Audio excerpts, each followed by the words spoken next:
సద్గురు సాయినాథ్ మహారాజ్ కి జై. మనం శ్రీ సాయి సన్నిధి గురించి నమస్కారం చెప్పి తెలుసుకుంటూ మనం గత 2-3 వారాలుగా నాకే గురించి తెలుసుకున్నాం. అంటే బాబా తమ గురించి అందరికీ తెలియనిచ్చేవారు కాదు. ఆసక్తి లేని వారికి, లేకపోతే దాన్ని శ్రద్ధగా గమనించలేని వారికి, అట్లా గమనించే వారికి ఎలా చేసేవారో నాకే చెప్తూ ఉన్నాడు. అంటే బాబా ఏ రోజు కూడా ఇవన్నీ మాటలుగా చెప్పలేదు, కానీ నేను ఆయన చెప్పినవన్నీ విని గమనించినవి, బాబా మాట్లాడుతున్నవి చేస్తున్నవి బట్టి. బాబా సాంప్రదాయం ఎలా ఉండేది, ధ్యానం చేయరా, వెళ్ళి కుండలి శక్తిని మేల్కొల్పు, ఆ సాధన చేయి, ఈ సాధన చేసేవడం, అలాంటివేమీ లేవు. ముందు మానవత్వాన్ని అలపరుచుకొని గురువు తను ఎలా సేవ చేశారో అలా సేవించమనే చెప్తూ ఉన్నారు. అట్లానే ఎప్పుడన్నా ఈయన బాబాను గమనిస్తూ ఆయన వాడు చెప్పిన వాటిని అంతరార్థం అర్థం చేసుకోలేకపోతే ఎంత మదివిరా అని చెప్పి అంటూ ఉండేవారట. అంటే బాబా దగ్గరికి వెళ్ళాం, మన కష్టం చేసుకున్నాం, వెళ్ళిపోయిన వాళ్ళు ఎక్కువే, కానీ బాబా అంటే ఏంటో ఆయన వైపు ఇప్పుడు మాస్టర్ అలాగా దృష్టి పెట్టిన వాళ్ళకే ఆయన గురించి తెలుస్తుంది, కానీ మామూలుగా వెళ్ళే వాళ్ళకి ఏమైనా బాబా చాలా గొప్పవారని కొంతమంది ఆయన డబ్బులు గుంచుతారండి ఆయన చెప్తూ ఉన్నాడు. అంటే కొంతమంది సాధువులు అనేవాడట, ఇట్లాంటి రోజంతా డబ్బుల గురించి మాట్లాడే ఆయన మీ దగ్గరకు చూడలేదు ఆయన. అంటే ఎలాంటి దృష్టితో వచ్చేవాడికి అలాంటిగా అనుభవం ఇచ్చేవారు. ఎందుకు ఆయన దగ్గరికి పిచ్చివాడని వెళ్తే కుండలు బోర్లిస్తూ ఉన్నట. అందుకో నేను చెప్పానా, ఆయన పిచ్చివాడని కుండలను నీళ్ళని బారిపోసి బోర్లిస్తూ ఉన్నాడు అన్నారు. అట్లా కాదు, ఆయన సాక్షాత్తు విడుదలను వచ్చిన వాడికి విడుదలుగా దర్శనం ఇస్తూ ఉన్నాడు, పిచ్చివాడిగా అనుకున్న వాడికి పిచ్చివాడిగానే చేస్తూ ఉన్నాడు.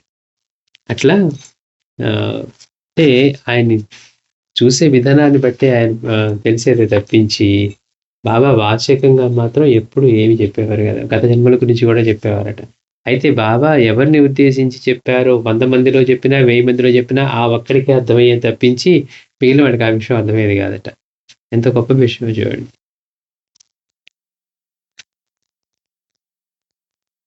బయాజీ అప్పాజీ పాటిల్. ఈ యుగంలో మహాత్ములందరికీ తలమానికమన దగ్గర సాయిబాబా మానవాకృతితో షిరిడిలో అవతరించడమే మహాభాగ్యం.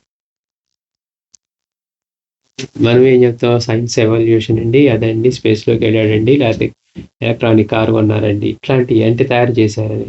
అసలు నిజంగా మహద్భాగ్యం అంటే ఏంటి? అంతటి మహనీయుడు పూర్ణ దత్తావతారం షిరిడీలో మనకు అందుబాటులో ఆయన అవతరించడం. ఈ యుగంలో మహాత్ములందరికీ తలమానికమనదగిన సాయిబాబా మానవాకృతితో షిరిడీలో అవతరించడమే మహాభాగ్యం. ఆ కాలంలో జీవించి ఆయనను ప్రత్యక్షంగా దర్శించి సేవించిన వారి భాగ్యం ఇంకా ఎక్కువ.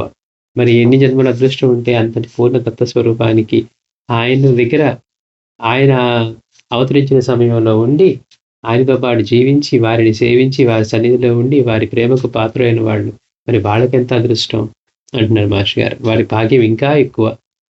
అంతకంటే కూడా షిరిడీలో పుట్టి పెరిగి ఆయన సమకాలీకులుగా జీవిస్తూ ఆయన సేవించుకోగలగడం ఇంకెంతో అదృష్టం. ఏదో అక్కడి నుంచి వెళ్ళామండి, బాబా గురించి తెలిసింది, మేము ఆ ఊరు నుంచి వచ్చాం, ఈ దేశం నుంచి వచ్చామంటే వేరు, వచ్చిన వాళ్ళు వచ్చి వెళ్ళిపోతారు కదా. అలా కాకుండా బాబాతో షిరిడీలో ఉన్న సమయంలో షిరిడీలోనే పుట్టి పెరుగుతూ ఆయనతో అక్కడ గడపగలగటం అంటే ఇంక వాళ్ళు వేరే వెళ్ళటం ఉండదు, ఇంకా ఉండదంతా అక్కడే అన్నట్లుగా. షిరిడీలోనే పుట్టి పెరిగి ఆయన సమకాలీకులుగా జీవిస్తూ ఆయన్ను సేవించుకోగలగటం ఇంకెంతో అదృష్టం. ఇప్పుడు తాత్య అయినా శ్యామ అయినా అందరూ అక్కడ వాళ్ళే కదా. కారణం అనాదిగా తమ వాళ్ళందరూ ఆ గ్రామంలోనే జీవిస్తున్నారని, అందుకే తాము మరలా షిరిడీలో ప్రకటమయ్యామని భక్తులతో శ్రీ సాయి చెప్పిన వివరం హరివినాయక్ సాటే వ్రాశాడు. అంటే బాబా అనేక సందర్భాల్లో చెప్పిన విషయాల్లో బాబా అంతకుముందు కూడా మేము ఇక్కడ జీవించాం, ఇక్కడ మా బంధువులు ఎంతోమంది ఉన్నారు అని చెప్పటం, అంటే ఆ ప్రదేశంతో ఉన్న దాంతో. అందుకని మాస్టర్ గారు అంటున్నారు ఇక్కడ తమ వాళ్ళందరూ ఆ గ్రామంలోనే జీవిస్తున్నారని. అంటే అక్కడ జీవిస్తున్నారు కదా వీళ్ళు కూడా, అక్కడ గ్రామంలో పుట్టి పెరిగిన వాళ్ళు, అంటే వీళ్ళంతా మా వాళ్ళే చెప్తున్నారు పాప. అందుకని ఆ గ్రామంలో జీవిస్తున్నారని, అందుకే తాము మరలా షిరిడీలో ప్రకటమయ్యామని భక్తులతో శ్రీ సాయి చెప్పిన వివరం హరివినాయక్ సాటే వ్రాశాడు. సాయికి అంతటి ప్రీతిపాత్రులైన స్వజనులలో ఒక్కడయ్యే అదృష్టం షిరిడీ వాస్తవ్యుడైన బయ్యాజీ అప్పాజీ పాటిల్కు కూడా లభించింది. అంటే అట్లా షిరిడీలో పుట్టి పెరిగి అక్కడే ఉన్న వారిలో అలాంటి అదృష్టం, అంటే సాయికి అంతటి ప్రీతిపాత్రుడైనటువంటి స్వజనులలో ఒకడయ్యే అదృష్టం షిరిడీ వాస్తవ్యుడైన బయ్యాజీ, అప్పాజీ పాటిల్‌కు కూడా లభించింది. అలాంటి వారిలో కూడా అతనికి ఎంతో అరుదైన సదవకాశం మరొకటి లభించింది. ఆయన ప్రీతిపాత్రుడు అవటమే కాకుండా, స్వజనుడుగా ఉండటమే కాకుండా ఇంకా స్పెషల్‌గా కూడా లభించింది అంటున్నారు. సుమారు 6 దశాబ్దాల పాటు అహర్నిశలు తమ పాంచభౌతిక శరీరం ద్వారా తమ అవతార కార్యం కొనసాగించిన సాయి అంటే పూర్ణ దత్త స్వరూపం అయ్యుండి, చైతన్య స్వరూపుడు అయ్యుండి, ఆయన మళ్ళీ పంచభౌతిక దేహం తీసుకొని వచ్చి 60 సంవత్సరాల పాటు ఆ షిరిడి నేల మీద ఆ గ్రామంలో నడయాడి అంతటి 6 దశాబ్దాలు అహర్నిశలో తమ పాంచిక భౌతిక శరీరం ద్వారా తమ అవతార కార్యం కొనసాగించిన సాయి తమ శరీరాన్ని విడిచే సమయంలో మాత్రం భక్తులలో ఎక్కువ మందిని భోజనాలు చేయమని ఇళ్ళకి పంపేశారు. ఎప్పుడు అడిపెట్టుకుని ఉండే వాళ్ళందరినీ భోజనానికి పంపించారు. అబ్దుల్లాని పిలిచినా రాలేదు. మిగిలిన వాళ్ళేమో అంటే వాళ్ళు తట్టుకోలేరని కానివ్వండి, ఏ కారణం చేతైనా కానీ పాప వాళ్ళని వెళ్ళి భోజనం చేయమని పంపించారు. ఎప్పుడు నీడవలే ఆయన వెంట నుండి సేవించే అబ్దుల్లాను కూడా సరిగ్గా సమయానికి మసీదులో లేకుండా పోయాడు. బాబా కబురు చేసినా వెంటనే రాలేకపోయాడు. అటువంటిది బయ్యాజీ, అప్పాజీ పాటిల్ సరిగ్గా ఆ సమయానికే బాబా చెంతన ఉన్నాడు. అంతేకాదు అతనిపై ఒరిగే ఆయన తమ చివరి శ్వాస విడిచారు. అతడు తన స్మృతి ఇలా చెప్పాడు. అంటే ఎంత అదృష్టమో చూడండి. బాబా అంతమంది అంతగా సేవ చేసి ఎప్పుడు అంటి పెట్టుకున్న వాడని సైతం భోజనానికి వెళ్ళి రండి అని పంపించారు. పోనీ అబ్దుల్లాని పిలిస్తేనేమో నేను మళ్ళీ ఇప్పుడే వస్తానని చెప్పి వెళ్ళాడు, కానీ అబ్దుల్లా రాలేకపోయాడు. కానీ ఈ అప్పాజీ పాటిల్ మాత్రం అక్కడే అడ్డుపెట్టుకొని బాబా పంపించలేదు చూడండి. అక్కడే అడ్డుపెట్టుకొని ఉండి బాబా తమ చివరి శ్వాస విడుస్తూ అతని మీదుగా ఒరిగి తన శరీరాన్ని అతని మీదుగా వాల్చి ఆయన చివరి శ్వాస విడిచారు. అంటే అట్లా ఆయనపై ఒరిగి, నా పసితనం నుండి నేను బాబాను ఎరుగుదను. పుట్టింది అక్కడే కదా. నా పసితనం నుండి కూడా అతను తన స్మృతులు చెప్పుకుంటూ ఉన్నాడు. నేను బాబాను ఎరుగుదును. బాబా తమ జీవితాంతము భిక్ష చేసుకున్న కొద్ది ఇళ్లలో మాది ఒకటి. 5 ఇళ్ళకి వెళ్ళేవారు కదా, తాతయ్య వాళ్ళ ఇల్లు, అలాగే వీడిల్లు కూడా. బాబా భిక్ష చేసుకునే కొద్ది ఇళ్లలో మాది ఒకటి. సుమారు 3 సంవత్సరాల పాటు బాబా మా ఇంటికి భిక్షకు రోజు 8 సార్లు కూడా వచ్చారు. ఎంత నువ్వు మహాత్ముడు అయితే మాత్రం ఎన్నిసార్లు వస్తే నీకు ఎక్కడి నుంచి భిక్ష సమర్పించాలి? 8 సార్లు వస్తే తర్వాత 3 సంవత్సరాల పాటు రోజుకు 4 సార్లు వచ్చారు. అసలు బాబా ఎన్నిసార్లు భిక్షకు వెళ్ళారు వారా అనిపిస్తుంది. మరి ఇంత చేసి ఆయన భిక్ష ఆయన స్వీకరిస్తారా అంటే అది లేదు. రోజుకి 8 సార్లు కూడా వచ్చేవారట. అంటే అట్లా పరీక్షించేవారు భక్తుల్ని. ఏవో ఎన్నిసార్లు వస్తావు? మామూలుగా మనమైతే ఏం చేస్తాం, విసుక్కుంటాం. మామూలు భిక్షగాడు వచ్చాడు అనుకోండి, ఇందాకే కదా వచ్చావు, ఏదో సాత్వికంగా సరే ఈసారి వద్దాంలే అనుకుంటాం. అయిపోయింది. 2సారి వచ్చాడు, 3సారి వచ్చాడు. ఇంక వీడికి భిక్ష పని, ఇంక వేరే పని లేదా, మాకు వేరే పనులు లేవా అని మనం ఇలానే మాట్లాడతాం. అంటే వాళ్ళ శ్రద్ధ ఎలా ఉంది, ఎలా అంటే బాబా ఎట్లా పరీక్షించేవారో చూడండి.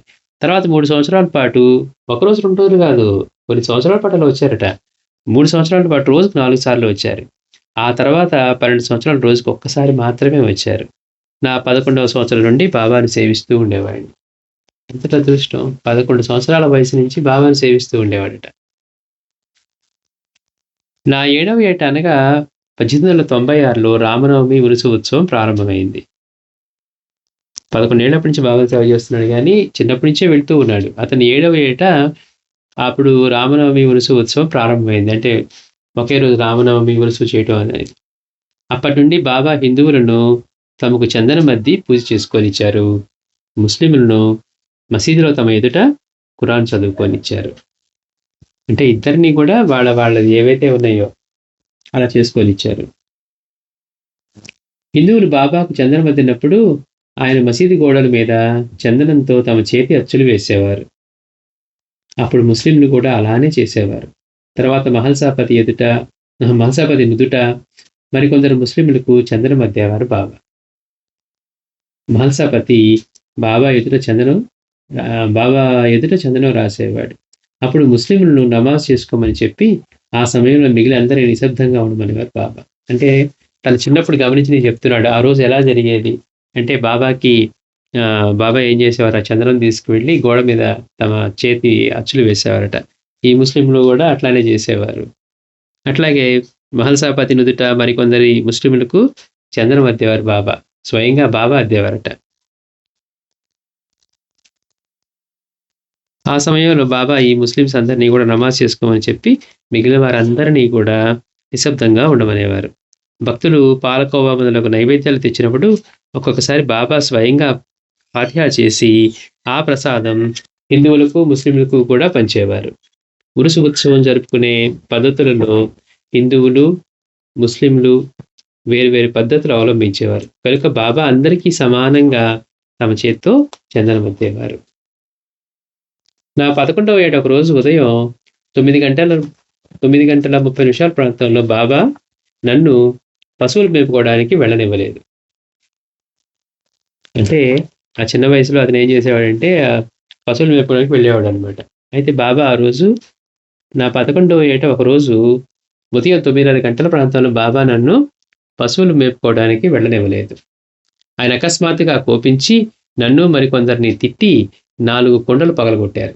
అంటే బాబా ఎందుకు చేసేవారు? ఆయన చేసే వాటిలో అంతరార్థం ఏంటో గమనించే సామర్థ్యం అందరికీ ఉండేది కాదు కదా. బాబా ఎందుకు సడన్గా ఈరోజు వెళ్ళనివ్వలేదు, పైగా మనమైతే ఉంటాం ఈరోజు ఆపేసి మరీ గొడవ పెడుతున్నారు బాబా అనుకునేవాడు. చిన్నపిల్లవాడు కదా 11వ ఏట్లో.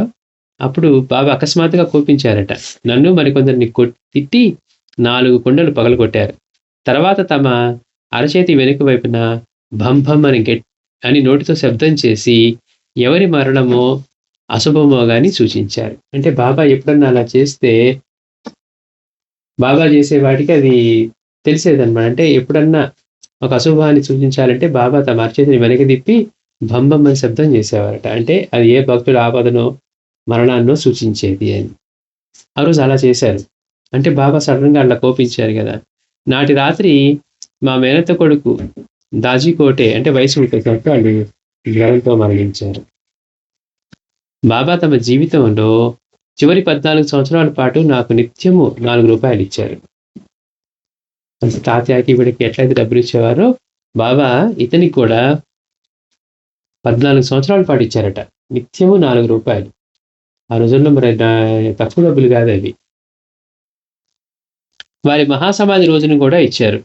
ఆయన తామిచ్చే డబ్బు ఎవరికి దానం గాని అరువు గాని ఇవ్వవద్దని ఒకసారి చెప్పారు. డబ్బులు ఇచ్చారు, పైగానేమో దీన్ని మిస్యూజ్ చేయొద్దని చెబుతున్నారు. అంటే దానం కూడా చేయొద్దన్నారు. దానం గాని అరువు గాని ఎవరికి ఇవ్వవద్దు అని చెప్పారట.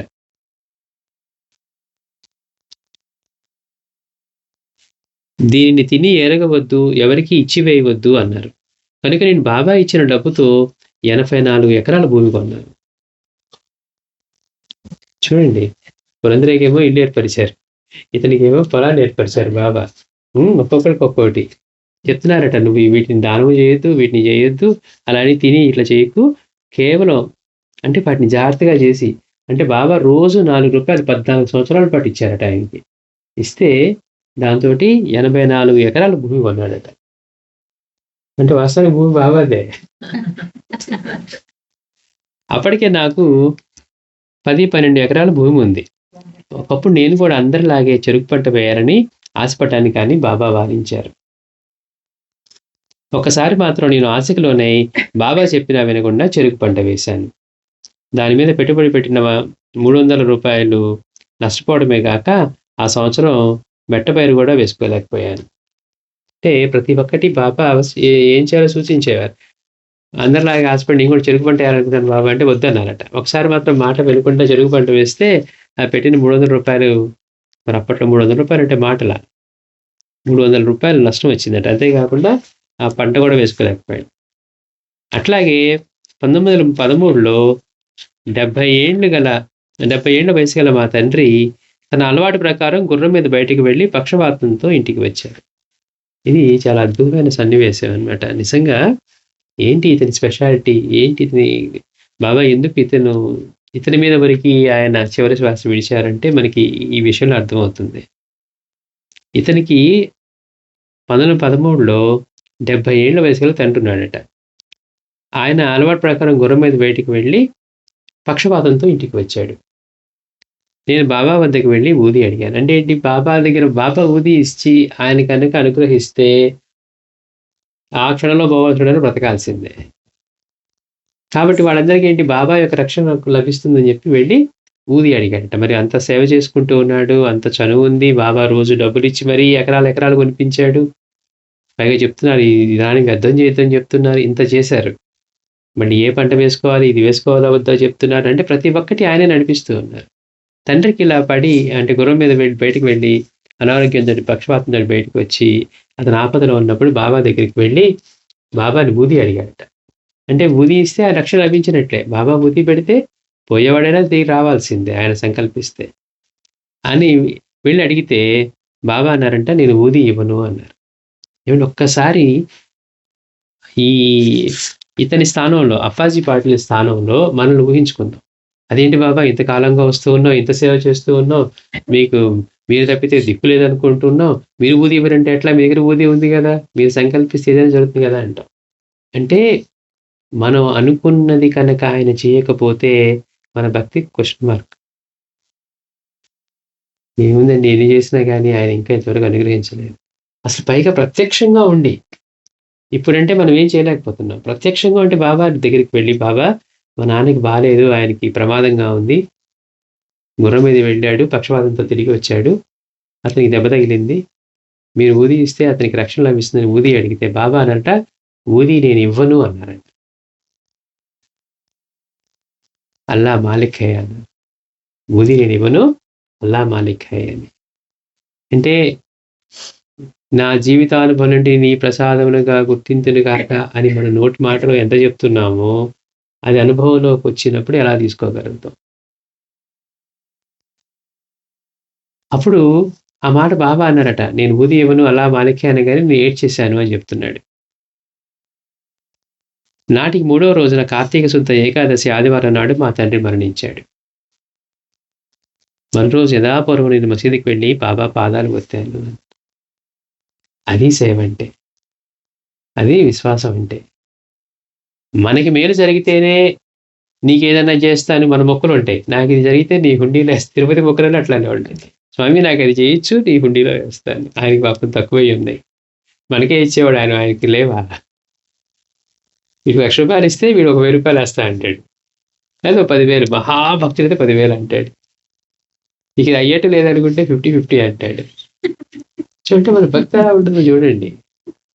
ట్రాన్సాక్షనల్ గానే జరుగుతుంది కానీ ఇక్కడ అంతగా బాబాతో సాన్నిధ్యం ఉండి చిన్నప్పటి నుంచి పెరుగుతూ బాబాని 11 ఏళ్ల వయసు నుంచి సేవిస్తూ అంతకుముందు నుంచే మసీదుకి వెళ్ళి అంతా బాబా అనుగ్రహాన్ని పొందుతూ ఉన్నవాడు సైతం పైగా రోజు ఇంత డబ్బిచ్చి దాన్ని వృధా చేయబాకు అని చెప్పి మరి అతని చేత పొలాన్ని ఇవన్నీ ఏర్పరిచిన బాబా తండ్రి పెద్దవాడయ్యి బయట వెళ్ళి పడిన తర్వాత ఆపదలో ఉన్నప్పుడు వచ్చి అడిగితే నేను ఊది ఇవ్వను, అల్లా మాలిక్ హై అన్నారట. ఇవ్వనని చెప్తున్నారు, మాట మౌనంగా కూడా లేరు. నేను ఊది ఇవ్వను అన్నారు అని అల్లా మాలిక్ హై అన్నారు.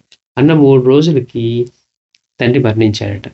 ఇతను బాబా మీద అలగల, బాబా మీద గొడవ పెట్టుకోవాలా, బాబా నువ్వు ఎట్లా ఇవ్వనంటావు, నీవు తలుచుకుంటే ఇవ్వకుండా ఉండలేదు, నువ్వు చేయలేంది లేదు అని. మనమైతే ఈ లాజిక్ అంతా తీస్తాం. నీ దగ్గర సమర్థత ఉండి నువ్వెంతో మంది రక్షించుండి మరి ఈ రోజున నా తండ్రికి ఎందుకు ఇవ్వవు, మరి నా సేవంతా చేయించుకున్నావు కదా అని అడగల. యథావిధిగా మళ్ళీ 3వ రోజున వెళ్ళి బాబాకి పాదసేవ చేసుకున్నాడట. అంటే మనం ఇలాంటి ఎందుకు తెలుసుకోవాలంటే అలాంటి భక్తులు ఎందుకు బాబా దగ్గర అటువంటిది పొందారు, మనం ఎందుకు పొందలేకపోతున్నాం? మనదంతా ఆశతోటి కోరికలతోటి ఆయన సేవిస్తూ ఉన్నామే కానీ ఆయన గుర్తించి ఆయన మన శ్రేయస్సు కోసం మనం అవతరించిన వాడు, ఆయన చెప్పే ప్రతి మాట ఆచరించడంలో మనకి ఆయన స్థితినే ఇస్తానన్నవాడు. ఎలాంటి స్థితి అంటే అంతులేని ఆనందం, దుఃఖ స్పర్శ లేదు, మరణ భీతి లేదు, ఎప్పుడు ఉండే నిత్య చైతన్య స్థితి, అది ఇస్తానంటూ ఉన్నాడు. కాదు బాబా మాకు ఇంకా చాలా టైం ఉంది, ముందు ఇవి తీర్చండి, ఇవి తీర్చండి, ఇవి తీర్చండి, ఇవి తీర్చండి అంటూ ఉన్నాం. కానీ ఇంతటి తనకి కష్టం వాటిల్లినా కానీ ఆయన ఏం చేశారు, మామూలుగా యథావిధిగా 3వ రోజు వెళ్ళి మళ్ళీ ఒక్క మాట ఏదో ఇట్లా ఊది ముడుచుకొని బాబాని అడిగినా కానీ ఊది ఇవ్వలేదు, అల్లా వెళ్ళి చక్కగా ప్రశాంతంగా ఆయన పాదసేవ చేసుకున్నాడు. సాయిబాబాతో నిత్య సాంగత్యం వలన బయాజీ అప్పాజీ హృదయంలో అతనికి తెలియకుండానే అతని ప్రయత్నము సాధన ఏమీ లేకనే ఎంతటి ఉత్తమ సంస్కారం కలిగిందో ఈ ఒక్క సంఘటన గురించి ఆలోచిస్తే తెలుస్తుంది అంటారు మహర్షి గారు. అన్ని సాధనలకి అంటే మూలం ముఖ్యమైన సాధన ఏంటంటే అది మహాత్ముని యొక్క సాన్నిధ్యాన్ని సంపాదించుకోవడమే. మహాత్ముడి సన్నిధిలో ఉంటే చాలు. వాళ్ళ సాధన ఇంక చేయాల్సిన పని లేదు. అదే జరుగుతుంది. పరివర్తన అదే జరుగుతుంది. అందుకని మనం ఏం కోరుకోవాలి అంటే మహాత్ముల సన్నిధి. అది ఎట్లా? మళ్ళీ ఆ అవగాహన, పరిపక్వత లేకపోతే అంతటి మహనీయుడు లభించినా గానీ దుర్వినియోగం చేస్తాం. బాబు గారు చెప్పినట్టు అక్కడికి వెళ్ళి పెత్తనం చేస్తాం. దీనికి వీళ్ళకంటే రోగాలు నయం, విశ్వాసం తంటి పెట్టుకుంటాయి.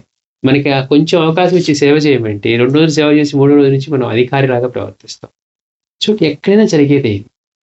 ఏవండి టెంపుల్ ఏమైనా సర్వీస్ ఇస్తారా అని అడుగుతారు. 2 రోజులు, 3 రోజు నుంచి నువ్వు అక్కడ కూర్చోమాక, నువ్వు ఇక్కడ చేయమాక అంటూ ఉంటారు. 2 రోజుల ముందు ఎట్లా ఉంది? ఏవండి నుంచి సర్వీస్ ఉంటే చేస్తామంటారు. 3వ రోజు నుంచి అధికారం అవుతారు. ఇవన్నీ మేము చేయబట్టి కదా ఈ అడ్మినిస్ట్రేషన్ జరుగుతుంది అనుకుంటారు. అంటే మహాత్ముల దగ్గరికి వెళ్ళినా కూడా బాబు గారిని అట్లానే విసిగించేవారట. బాబు గారు వాడు వచ్చాడు, వాడిని దీవించండి. శ్యామ చెప్పాడు కదా, బాబా వాడికి బిడ్డలేరంట, వాళ్ళకి ఆ ఒడిలో కొబ్బరికాయ వేయండి. బలవంత నాచిన వాళ్ళ భార్య వచ్చిన ఇట్లానే చెప్పారు. ఇవ్వవలసింది ఆయన లేకపోతే బాబా వాళ్ళు బిడ్డలేరని వచ్చారు, అనుగ్రహించండి అని అడగటం వేరు, అధికారంతో పెత్తనం చేయటం వేరు. ఎందుకు శ్రీ గురువు లాంటి వాళ్ళు ఎందుకు స్థానాలు అక్కడి నుంచి ఒక చోట నుంచి వెళ్తూ ఉన్నారంటే ఇలాంటి వాళ్ళని తప్పించడానికి. కానీ బాబా మాత్రం మన మీద దయతోటి ఒక చోటే కదలకుండా ఉన్నారంటారు మాస్టర్ గారు. 60 సంవత్సరాలు కదలకుండా షిరిడీలో ఉన్నారు. అంటే మహాత్ముల సన్నిధి మనలో ఎంతటి పరివర్తన తీసుకొస్తుంది. అన్ని సాధనల కంటే కూడా వారి సాన్నిధ్యంలో ఉండగలగటమే అద్భుతమైన స్థితి. అందుకని బాబాతో తనకి ఉన్న నిత్య సాంగత్యం, చిన్నప్పటి నుంచి పిల్లవాడిగా ఉండి ఇంత చేస్తున్న సాంగత్యం ఈ బయ్యాజీ అప్పాజీ పాటల హృదయంలో అతనికి తెలియకుండానే మాస్టర్ గారు చెప్తున్నారు. అంటే మహాత్ముడి సన్నిధి ఎందుకు అంత విలువైంది అంటే అతనికి తెలియకుండానే, అతని ప్రయత్నము సాధన ఏమీ లేకనే ఎంతటి ఉత్తమ సంస్కారం కలిగిందో ఈ ఒక్క సంఘటన గురించి ఆలోచిస్తే తెలుస్తుంది. ఒక వంక అతని కన్న తండ్రి మృత్యుముఖంలో ఉన్నాడు. మరో వంక తలుచుకుంటే ఏమైనా చేయగల సమర్థ సద్గురు సాయి అతని ఇంటికి కొద్ది దూరంలో ఉన్నాడు. చూడండి అతనికి ఎలా ఉంది, తండ్రి ఏమో ఆపదలో ఉన్నాడు, మరణావస్థ స్థితిలో ఉన్నాడు. ఏమైనా చేయగల సమర్థ సద్గురు పక్కనే ఉన్నాడు, తమ ఇంటి దగ్గరలోనే ఉన్నారు. కనుక అతడు తన తండ్రిని బ్రతికించమని అనన్యంగా ఆయన్ని శరణు పొందాడు. అయినప్పటికీ అతనికి సాయి ఊది ఇవ్వనన్నప్పుడు మరెవరికైనా అయితే ఆయన పట్ల పట్టరాని కోపం వస్తుంది, నిర్మోహాటంగా వస్తుంది. డాక్టర్ దగ్గరికి వెళ్ళామనుకోండి, నేను మెడిసిన్ ఇవ్వను నీకంటేనే 4 మాటలన్నీ పక్కనోటి దగ్గరికి వెళ్తాం, ఊరికే వచ్చి బయటికి వెళ్ళాం. అందులో ఇక్కడ గురువు అయ్యుండి, సమర్థుడయ్యుండి, సేవ చేయించేవాడు అయ్యుండి, ఏమి తీసుకునేవాడు అయ్యుండి, మనకి ఎదురే తిరిగిస్తూ ఉండి కూడా అలాంటి మహనీయుడు నీకు ఇవ్వను అల్లా మాలిక్ హై అని అంటే మామూలుగా ఏం చేస్తాం, వెంటనే బర్స్ట్ అయిపోతాం. కానీ ఇతను అలా చేయలే. అది చెప్తుంది. అంటే సంస్కారం అతనిలో ఎంతటి పరివర్తన సాయి సన్నిధిలో జరిగింది. సాయి సన్నిధిలో అతనికి ఎంతటి పరివర్తన, తనకి తెలియకుండానే తనలో ఎలాంటి సాధన చేసి ఎలాంటి స్థితిని తీసుకొచ్చారు బాబా అంటే, అంతటి సమర్థుడైన సద్గురువు తన పక్కనే ఉండి, మరణావస్థలో తండ్రి ఉండి, ఈయన అనన్యంగా శరణు పొందితే ఊది ఇవ్వమంటే ఊది ఇవ్వనన్నప్పుడు మరెవరికైనా అయితే ఆయన పట్ల అమితమైన కోపం కలుగుతుంది. అంతవరకు ఆయన పట్ల ఉన్న భక్తి శ్రద్ధలు అడిగంటిపోతాయి. ఏమయ్యా ఇంతకాలంగా సేవ చేశాను, ఒక చిన్న కష్టం తొలగించమంటే తొలగించలేదు. ఊహించుకోండి, మనమే ఊహించుకోండి. ఇంతకాలంగా చేస్తున్నాను బాబా, చిన్నప్పటి నుంచి మీ దగ్గరికి వస్తూ ఉన్నాను, ఇన్ని చేస్తూ ఉన్నారు, ఊది అడిగితే ఎవరా, మీరు ఊది ఇస్తే అయిపోతుంది కదా అని మనం ఎన్ని రకాలుగానూ చేస్తుండేవాళ్ళు. అదే మాస్టర్ గారు అంటున్నారు, మరెవరికైనా అయితే పట్టరాని కోపం వస్తుంది. అంతవరకు ఆయన పట్ల ఉన్న భక్తి శ్రద్ధలు అడిగంటిపోతాయి. సాయి తమ వల్ల తండ్రిని రక్షించలేదని అతడు సమాధానం పడపోతే సాయి సర్వసమర్థులు, సాక్షాత్తు భగవంతుడన్న విశ్వాసం సడలిపోతుంది. అంటే బాబా కనుక ఆయన కనుక వీలై ఉంటే చేసేవారు అనే విశ్వాసం కనుక ఆయనకి లేకపోతే ఆ విశ్వాసం పూర్తిగా ఉండిపోయేది. అందుకని మాస్టర్ గారు అన్నారు, సాయి సర్వసమర్థులు, సాయి తమ వల్ల కాకనే తన తండ్రిని రక్షించలేదని అతడు గనక సమాధాన పడపోతే సాయి సర్వసమర్థులు, సాక్షాత్తు భగవంతుడు అన్న విశ్వాసం సడలిపోతుంది. అలాగాక ఆయన సర్వసమర్థుడైనప్పటికీ తన ప్రార్థన మన్నించలేదనుకుంటే ఆయన ప్రేమ స్వరూపమని తన ఏకైక రక్షణ భావం నశించిపోతుంది. చూడండి ఎట్లా ఉంటుందంటే, బాబా ఇప్పుడు ఇది రక్షించడం తన వల్లగాక ఇలా అన్నారా? పోనీలే బాబా బహుశా ఇది దాటిపోయిందేమో, ఇప్పుడు రక్షించలేదేమో అనుకుని సమాధాన పడ్డాడు అనుకోండి, ఒక రకంగా ఉంటుంది. అట్లా కాదు, బాబా సర్వసముద్రయ్యి ఉండి కావాలని కనుక ఆయన రక్షించలేదు అనుకుంటే, ఆయన ప్రేమస్వరూపుడు, మరి ప్రేమస్వరూపం అయితే చేయాలి కదా, తన ఏకైక రక్షకుడు అన్న భావం నశించిపోతుంది. అంతవరకు అతడు గతంలో చేసిన సేవంతా వ్యర్థమని, ఆయన కేవలం తనను వాడుకున్నారని తలచడం ఆ పరిస్థితుల్లో సామాన్యులకు అనిపించి తీరుతుంది. అంటే ఏంటి చూడండి, మనం ఇందులో మనల్నే ఊహించుకోవాలి. అతన్ని ఊహించుకోవడం కాదు. ఇంతకాలంగా చేశానండి, కనీసం అవసరం ఒక చిన్న పని చేయమంటే బాబా చేయలేదండి. మనం ఎవరి పట్ల అంతే మానేస్తాం. చిన్న సహాయం చేసిన వాడు మనకు సహాయం చేయకపోతే కూడా అంటాం, వాడికి ఆపత్రం ఒకటి వాడు సహాయం చేసిన వాడిని అడిగితే చేయలేదంటాం. అట్లాంటిది బాబా అంతటి వాడు సర్వసమర్థుడు, ఊది ఇస్తే ప్రాణం చూస్తుంది తెలిసిన వాడు, అలాంటి వాడు చేయకపోతే బాబా రక్షించలేక ఇది తమ వల్ల కాదని ఇవ్వలేదనే విషయాన్ని కనుక అనుకుంటే ఒకలాంటి భావం లేదు. తన ఇవ్వగలిగి ఉండి కూడా రక్షించగలిగి ఉండి సర్వసముద్రైన వాడు అయ్యుండి కూడా ఇవ్వలేదు అనుకుంటే ఇంతకాలం ఆయన ప్రేమ స్వరూపమని ఏకైక రక్షణ అనుకున్న విశ్వాసం సడలిపోతుంది.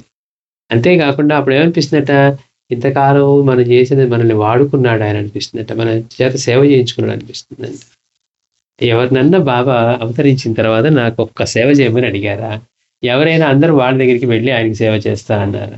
ఆయన మానవుడు ఆయన చెట్టు కింద కూర్చున్నాడు, భిక్షకు వెళ్తూ ఉన్నాడు, వచ్చిన వాళ్ళని రక్షిస్తూ ఉన్నాడు. ఎవరు తీసుకెళ్ళి ఎవరిని పిలిచి ఆయన అడిగాడు, పోయి నాకు సేవ కావాలరా, నాకు వండి పెట్టండిరా, లేకపోతే తీసుకెళ్ళి ఒక చోట పెట్టండిరా, నాకు ఈ పనులు చేయండి ఎవరన్నా ఎప్పుడన్నా బాబా అడిగిన సందర్భం ఉందా? కానీ ఆయన చేసే పనులని మనం ఏమనుకుంటున్నాం, వెళ్ళి పాదాలు వస్తారు గురువుకు అనుకుంటూ వెళ్ళి వచ్చి నా చేత సేవ చేయించుకున్నాడు అంట. అంటే మనం ఎంత భయంకరమైన స్థితిలో ఉంటామో చూడండి.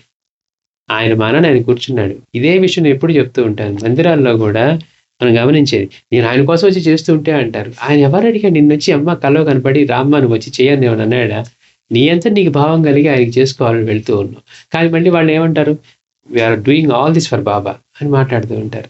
ఆయన పిలిచి కనుక చేయమంటే కొన్ని మందిరం కట్టమ్మా, నాకు అక్కడ ఉండటానికి ఇల్లు దొరకలేదు అని అడిగాట.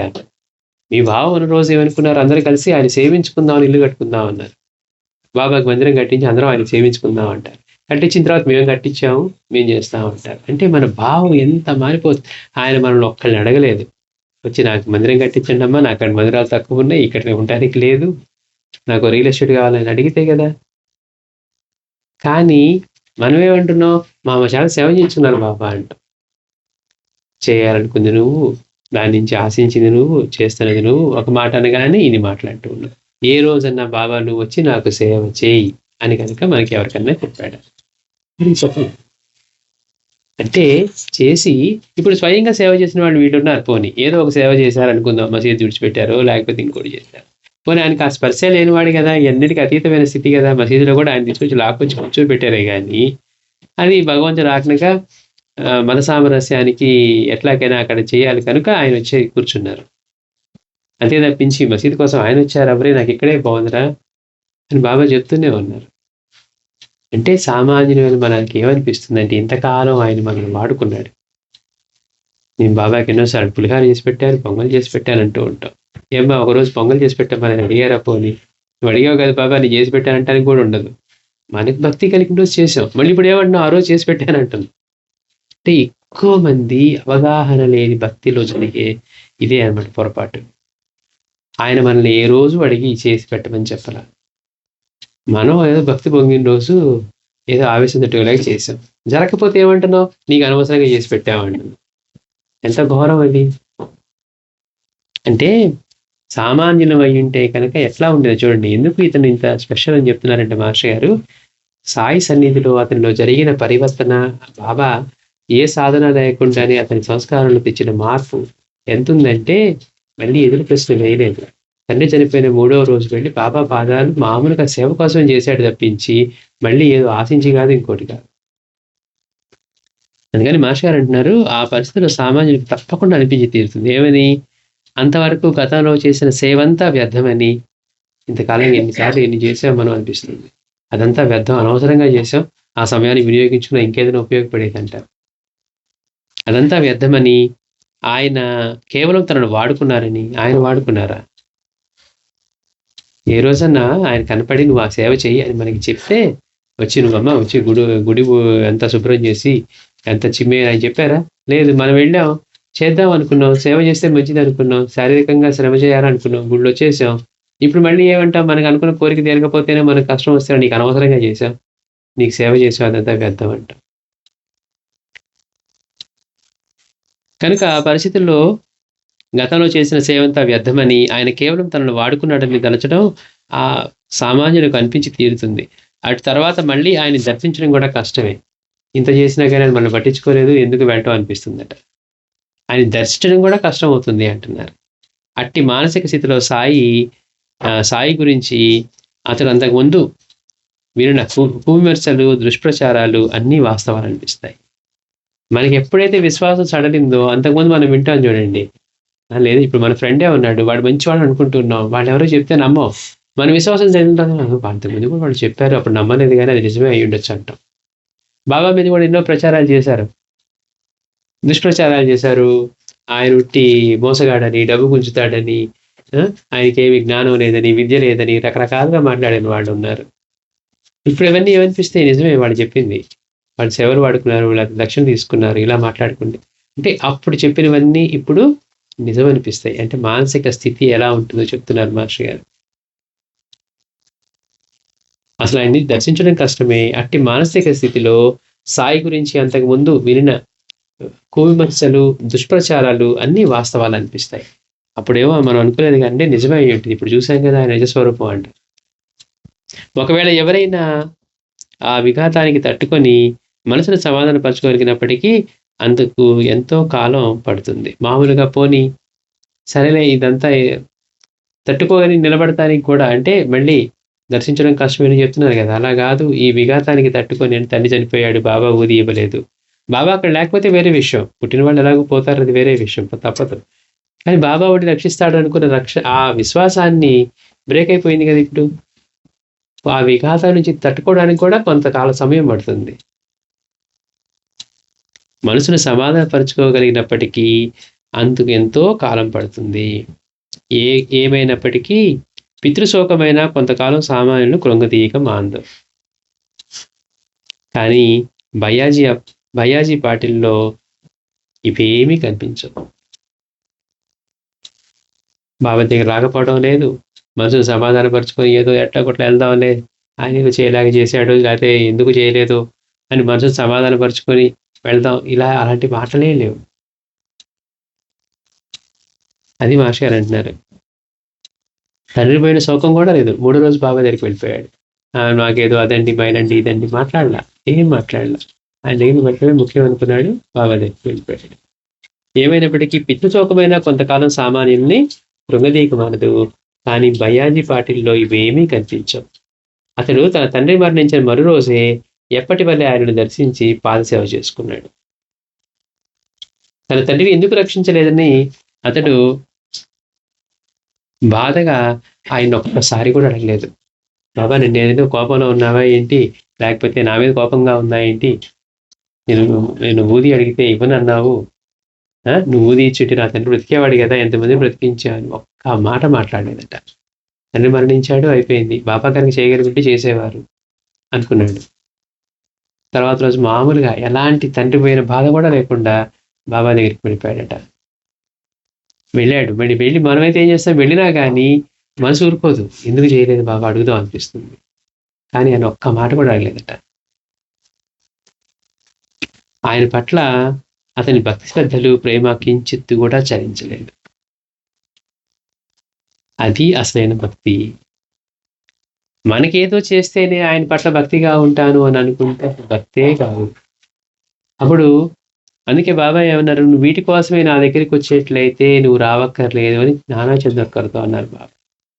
ఎవరిని ఎన్నిసార్లు అయితే పిలిపించి, నానా నీకు నాకు ఎన్నో సంవత్సరాలుగా రుణానుబంధం ఉంది, నీకు అవన్నీ గుర్తులేవని ఎవరిని రానంటున్నా గాని పిలిపించి మరీ ఎన్నిసార్లు పిలిపించుకున్నారో, అలాంటి నాన్న తన అల్లుడిని, బిడ్డని రక్షించలేదని బావ మీద అడిగినప్పుడు ఒకటే మాట అన్నారు. నువ్వు అడగకపోయినా అప్పుడు రక్షించాను. చావు పుట్టుకలు, లాభ నష్టాలు దైవాధీనాలు. కేవలం నువ్వు వీటి కోసమే వచ్చేట్లయితే నా దగ్గరికి రావక్కర్లేదు అన్నారు. ఇక మరి మనలాంటి వాడి సామాన్య పరిస్థితి ఏంటి? బాబాని ఎందుకు పట్టుకున్నాం మనం? అందుకని వాటితో నాకేదన్నా చేస్తేనే నేను ఆయన పట్టుకొని వేలాడుతూ ఉంటాను. లేదు ఆయన చేయలేదు, వదిలేద్దాం, ఎందుకు ఇంకొకళ్ళు చూసుకుందాం, ఇంకేదైనా మార్గం చూసుకుందాం అనుకున్నాం అనుకోండి, మనం ఎక్కడికి వెళ్ళినా అట్లానే ఉంటాం. అందుకని ఈ ఇతని విషయం కనుక తీసుకుంటే మనకి బయాజీ పాటిలు అత్యద్భుతంగా ఉంటుంది. మరి విద్య ఉందా? చక్కగా పొలం పనులు చేసుకుంటున్నాడు, పశువులు మేపుకుంటూ ఉన్నాడు, వ్యవసాయం చేసుకుంటూ ఉన్నాడు. మనం ఏమనుకుంటాం? మనమైతే లాజిక్ ఆలోచిస్తాం, దానికి ఏదో రేషనల్ థింకింగ్ ఉందా, అవి ఇవని చెప్పి లేనివన్నీ మనకి మనం కరెక్ట్ చేసుకునే చెత్తతోటి ఆలోచిస్తాం. దీనికంటే ఇంకెక్కడన్నా వెళ్తే మంచిదా? కానీ అతనికి అలాంటి ఆలోచనే లేదు. ప్రశాంతంగా వెళ్ళాడు. తర్వాత రోజే బాబా దగ్గరికి వెళ్ళాడు, నమస్కారం చేసుకున్నాడు, బాబా పాదసేవ చేశాడు. బాబా నువ్వెందుకు నా తండ్రిని రక్షించలేదు, నువ్వు ఇది ఇవ్వలేదు, ఒక్క మాట కూడా అడగలేదట. మాస్టర్ అంటున్నారు, అతని భక్తి శ్రద్ధల్లో కూడా ఇంత మాత్రం కూడా చలించలేదు. అది నిజమైన భక్తి. అదే సాయి కోరే దక్షిణలోని నిష్ఠ. నేను సమర్పించేస్తానండి నిష్ఠా సౌకర్యం అంటే మాటలు కాదు. ప్రతిదీ ఆయన ప్రసాదంగా ప్రేమతో అనే మాట మనం మొన్న సూక్తిలో కూడా అదే చెప్తున్నారు. తప్పనిసరి భరించడం వేరు, భరించినప్పుడు తిట్టుకుంటూ భరించడం వేరు. కానీ ప్రతి దాన్ని ఆయనకి తెలిసే జరుగుతుంది. మన సంస్కరణ కోసం గురువు మనకి ప్రసాదించేది ప్రేమగా స్వీకరించగలగటమే, మన ఇష్టాయిష్టాలతో సంబంధం లేకుండా. అలా జరిగితే బాగుండేదండి, నేను ఇలా అనుకున్నానండి, అలా అనుకున్నానండి అంటే మన ఇష్టాయిష్టాలు అవుతాయి. మళ్ళీ అయిపోయిన తర్వాత దాని గురించి మనం డిస్కషన్ చేస్తూ ఉన్నా కూడా అలానే అవుతుంది. ఇక్కడ ఎట్లా ఉంది, బాబా ఎందుకు రక్షించలేదు అడగట్లేదు. తండ్రి కాపదలో ఊది అడిగాడు, బాబా ఇవ్వలేదు, వెళ్ళిపోయాడు. తర్వాత 3 రోజులు మరణించిన తర్వాత నాకు మరో రోజే వచ్చాడట. వచ్చి బాబా పాదసేవ చేసుకున్నాడు. ఏది ముఖ్యమో ఆయనకు తెలుసు. అది అసలైన భక్తి అంటే. అదే సాయి కోరే దక్షిణలోని నిష్ఠ. అది అతనికి సాయి సన్నిధి ప్రసాదించిన వరమేనని తలచవచ్చు. అంటే ఎందుకు చెప్తున్నారు మాస్టర్ గారు? మొదట అసలు ఆయన అవతరించిన కాలంలో మనం ఉండటమే అదృష్టం, ఆయన వెళ్ళి సేవించుకోవటం మరీ అదృష్టం. అసలు బాబా దగ్గర అదే షిరిడీలో ఉండి బాబాని నిత్యము అక్కడ ఉండి దర్శించి సేవించుకోవడం ఇంకా మహద్భాగ్యం. దానివల్లే వారికి ఆ సన్నిధి లభించింది కదా. అంటే సాయి యొక్క సన్నిధి ప్రసాదించిన వరమేనని తలచవచ్చు. అతనిలో అలాంటి భక్తి ఎంత స్థిరంగా ఉంది. నాకు భీముని అంతటి బలమని ఎప్పుడు గర్వంగా చెప్పుకుంటూ ఉండేవాడిని. ఒకరోజు వారి పాదాలు వచ్చుతూ బాబాను నా చేతులపై ఎత్తి తీసుకువెళ్ళి దునివెత్త దించాలని ప్రయత్నించాను. నాకు బాగా బలం ఉంది, బాబాని ఎత్తుకొని తీసుకువెళ్ళి దుని దగ్గర దించాలని ప్రయత్నించాడట. అంతకుముందు ఎన్నోసార్లు అలా చేశాను కూడా, కానీ ఆ రోజు ఆయనను పైకి లేకపోయాను. అంతకుముందు తీసుకెళ్ళి బాబాను అలా పెట్టాడట. కానీ ఎప్పుడైతే అహంకారం వస్తుందో, మనం కాశీరామ్ షింపి విషయంలో చూసాం, ఆయన సంపాదించినంత పరసంతా పెట్టి బాబా దక్షిణ మీకు ఎంత కావాలో నేను తీసుకున్నాను. తర్వాత ఇంకా ఇతను బలవంతం పెట్టినప్పుడు ఏదో బాబా తీసుకున్నారు. తర్వాత ఏం భావం కలిగింది? బాబా అవసరాలని నేను తీరుస్తున్నానంట. అట్లా ఉందని పని అనుకున్నారు. ఎలాంటి పరిస్థితికి వచ్చాడు బాబా? అతని సంపాదన అంతా తగ్గిపోయింది. బాబా దక్షిణ తేవలేని స్థితికి వచ్చాడు. ముందు కొంతకాలం అరువు తీసుకొచ్చి ఇచ్చాడు, తర్వాత అరువు ఇవ్వటం కూడా మానేశారు. తర్వాత బాబా ఇవ్వలేనంటే అదేంటి, నువ్వు నన్ను పోషించేది నువ్వేగా అన్నానంట. అయిపోయింది. అహంకారం వచ్చిందా మళ్ళీ లేకుండా కొడతారు. అందుకని మనం సమర్పించేటప్పుడు స్వామి నీది నీకు ఇస్తున్నాం, కనీసం నీకు ఇచ్చే బుద్ధినన్నా మాకు ప్రసాదించు అనేట్టుగా ఉండాలి మనం. మేము వాడికి ఇచ్చామండి, మేము వీడికి ఇచ్చామండి అని మాట్లాడామనుకోండి, అహంకారం లేదనుకుంటూనే అహంకారాన్ని ప్రకటిస్తూ ఉంటాం. మరి ఆయన గమనిస్తూ ఉంటాడు కదా. ఇప్పుడు మన ఇద్దరు మనుషులతో మాట్లాడామనుకోండి, మన భావం ఏమై ఉంటుందో పక్కన వాళ్ళకి తెలియకపోవచ్చు, కానీ ఆయనకి తెలుసుగా. మనం ఏ భావంతో మాట్లాడుతూ ఎలాంటి పని ఏం చేస్తున్నావు అని తెలుసు కదా. ఆయనకి ఎవరైతే సమర్పణ భావంతో, ఇప్పుడు మనకి స్వామి దగ్గర క్లియర్గా చెప్తారు, సమర్పణ భావం అనేది స్వీకరించను అన్నారు. అది పంచదారే కావచ్చు, రేషన్ సమయంలో కావచ్చు, బస్తా తీసుకొచ్చి ఇచ్చినా కానీ స్వామి లోపలికి కూడా రానివ్వాల ఆశ్రమం దగ్గరికి. పోనీ దాంతో పాటు ఎవరన్నా వచ్చారా, ఆ ఇంట్లో వాళ్ళు ఎవరన్నా వచ్చారా, పోనీ లేఖ రాసి పంపించాట, రాలేకపోతున్నాను స్వామి ఇది స్వీకరించండి అని తీసుకెళ్ళి పక్కన పడేయాలి. సమర్పణ భావం లేనిదే స్వీకరించడం అనేది జరగదు. మనం విన్నాను అనుకోవచ్చు, ఆయన స్వీకరించాలి కదా. అందుకని మనకు ఉండాల్సిన భావం ఎట్లాంటిది అని. కాశీరామశిల్పికి ఎప్పుడైతే ఆ భావం పోయిందో, బాబాకి నేను నా అవసరాలు, బాబా అవసరాలు నేను తీరుస్తున్నా అనుకున్నాడో, అలా ఉందా నీ పని అనుకున్నారు. బాబా దాన్ని తగ్గట్టుగా చేశారు. అతని అహంకారాన్ని అణిచి ఆ తర్వాత అనుగ్రహించారు. అహంకారం తలెత్తే తొలగించి అనుగ్రహిస్తారు అది. అందుకని ఇతనికి ఎప్పుడైతే నేను రోజు బాబాని వస్తున్నాను, నీ బలవంతుడిని అనుకున్నాడో, అలాగే అయితే అనుకున్నారు. కనీసం లేపను కూడా లేపలేకపోయాడట. పైకి లేపనే లేకపోయాను, బాబా నన్ను చూసి నవ్వి నా గర్వం అణిచివేశారు. ఆనాడు ద్వాదశి బాబా నాకు 2 గుణపాఠాలు నేర్పారు. నేను గర్వించకూడదని, నా తండ్రి మరణించినందుకు శోకించకూడదని. నేను గర్వించకూడదని. ఇప్పుడు నిజంగా మనకి ఏదైనా ఒకటి లభించింది అనుకోండి, గర్వం ఎందుకు? ఆ లభించినంత వరకు తపన పడ్డాం, తర్వాత ఆనందపడచ్చు కదా. కనీసం గర్వపడటం ఎందుకు? నాకుంది నీకు లేదు అని చూసి గర్వపడటం. ఏదో ఆయన దైవం లభించిందని ఆనందంగా కృతజ్ఞతగా ఉండటం వేరు, నాకు లభించింది వాళ్ళకి లేదు చూసావా అని గర్వపడటం వేరు. మాట్లాడేటప్పుడు మాటల్లోనూ అన్నిట్లోనూ. అందుకని ఇతనికి ఏం చెప్పారట బాబా? 2 గుణపాఠాలు నేర్పారు. గర్వించకూడదని. నేను బాబాని బలంగా మోసుకెళ్ళగలను అనుకున్నాడు, కనీసం ఇంత కూడా కదల్చలేకపోయాడు. బాబా నవ్వారట చూసి, అదేంటో రోజు తీసుకెళ్తావు కదా లేకపోని. రెండోది, నా తండ్రి మరణించినందుకు శోకించకూడదని. నీవెందుకు దుఃఖించాలి? అతను 5 నెలల్లో తిరిగి వస్తాడు అంటుంది.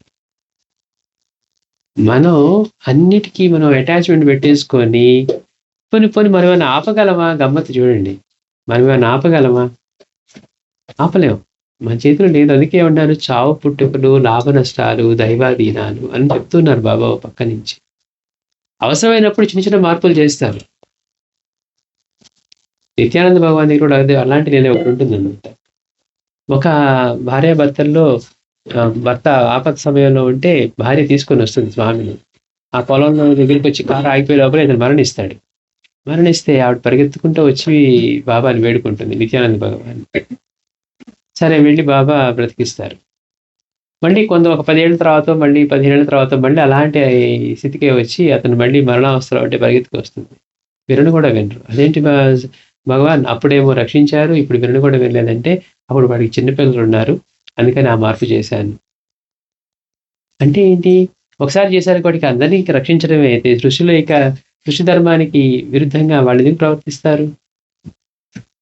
అది గమనించకుండా అప్పుడు చేశావు కదా, ఇప్పుడు ఎందుకు చేయలేదు?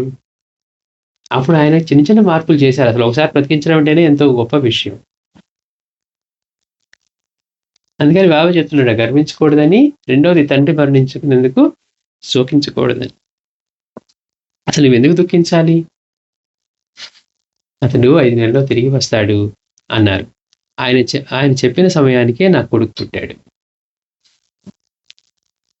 బాబా తమ చివరి రోజున కూడా నాకు చివరిసారిగా నీతి బోధించారు. కాకా దీక్షితును అక్కడి నుండి పంపివేశాక నాకు ఒక నీతి నేర్పి, ఇది ఎవరికీ చెప్పవద్దు అన్నారు. చెప్పావంటే చచ్చిపోతావు అన్నారు. తర్వాత ఆయన, నేను వెళ్ళిపోతున్నాను, నన్ను వాడాకు తీసుకుపోండి, బ్రాహ్మణులంతా అక్కడ నా వద్దనే నివసిస్తూ ఉంటారని చెప్పి బాబా నన్ను ఆనుకొని శరీరం ఇచ్చారు. ఆ తర్వాత నానా నిమోన్కర్ వారి నోట్లో నీరు పోస్తే అదంతా బయటికి వచ్చేసింది. ఆ నీరు పట్టుకోవాలని వారి గడ్డం క్రింద నా చేయి పెట్టాను అంటే ఆయన స్మృతులు చెప్తూ ఉన్నాడు అనమాట. అంటే ఎంత అద్భుతమైన భక్తుడు అంటే, ఏదో బాగా విద్య నేర్చుకున్నవాడు లేకపోతే బాగా పండితుడు ఇవి కాదు. చిన్నపిల్లవాడు అప్పటి నుంచి సాయి సన్నిధికి వెళ్తూ ఆయన సన్నిధిలో ఉంటూ సాయిని సేవించుకుంటూ ఆయన ద్వారా ఎంతో శ్రేయస్సు పొంది ఆర్థికంగాను ఇవన్నీ మళ్ళీ ఎంతటి అనుగ్రహాన్ని పొందాడు అంటే, తనకి తెలియకనే తన హృదయాంతరాల్లో ఎంతటి సంస్కారాలు, అంటే ఎన్ని సాధనలు చేసినారు ఆయన సంస్కారాలు. సాధన అంటే వీళ్ళు ఏమనుకుంటారు, శ్లోకాలు చదవడము, మంత్రాలు చదవడం అనుకుంటారు. కానీ మానసికంగా కలిగే మార్పు వాళ్ళకి ఎక్కడ వస్తుంది? అలా చదివేవాడిని నువ్వు చదివిన సరిగా లేదంటే చాలు మన మీద పడతాడు. అంటే ఏంటి, వాళ్ళు ఏ మార్పు రానట్టే, వాడికి తెలియక అంటున్నాడే, నేను చేసేది నాకు తెలిసి కదా కూడా అనుకోడు. అంటే లోపల మార్పు రాని సాధనలే అవన్నీ అవుతున్నాయి కానీ, లోపల పరివర్తన కలిగే బాబా యొక్క సాంప్రదాయం అంతా కూడా మనలో అట్లాంటి మార్పు కోసమే. అంతే తప్పించి తెలియని వాళ్ళకి మన సూక్తిలో చెప్పుకున్నట్టుగా ఇక్కడ అది చెప్పలేదండి. నార్కే క్లియర్‌గా చెప్పాడు. బాబా సాంప్రదాయం అది కానే కాదు. మంత్రం చేయమనో, లేకపోతే ఇంకోటి చేయమనో, కుండల్ని మేలుకొల్పండి. ఆ మాటలు, ఈ మాటలు ఎక్కడా మాట్లాడలా. సామాన్యునికి అర్థమయ్యే భాషనే మాట్లాడారు తప్పించి, అలానే నా గురువుని ఎలా సేవించానో మీరు అలానే సేవించి ఉన్నతిని పొందండి. మీ కర్మ నశిస్తుంది. మీరే నేనుగా మారిపోతారు అన్నాడు బాబా. అంతటి అనుగ్రహం ఎవరిస్తారు మనకి? అలా కాకుండా మీరేంటండి తపస్సు చేయండి, ఒంటి కాలు మీద చేయండి, పొద్దున్నే లేవండి, చన్నీళ్ళతో స్నానం చేయండి, 3 గంటల పాటు ఇది చేయండి, అది చేయండి అని చెప్పారనుకోండి, ఇప్పుడు చాలే భయ్యా మేము ఎప్పుడో ఇంప్రూవ్ అయిన తర్వాత వస్తాం, ఇప్పుడు కాదంటాం. కానీ బాబా మనకి ఎంత అనుగ్రహం ఇస్తూ ఉన్నారు. మీ ఖాళీ సమయాన్ని వృధా చేయకుండా దాన్ని చేతుల పారాయణ చేసుకోండి, మీ దృష్టిని నాపై పెట్టండి అని చెప్తున్నారు. శ్రీ సచిదానంద సద్గురు సాయినాథ్ మహారాజ్ కి జై. అండి వచ్చే వారం అబ్దుల్లా జాన్.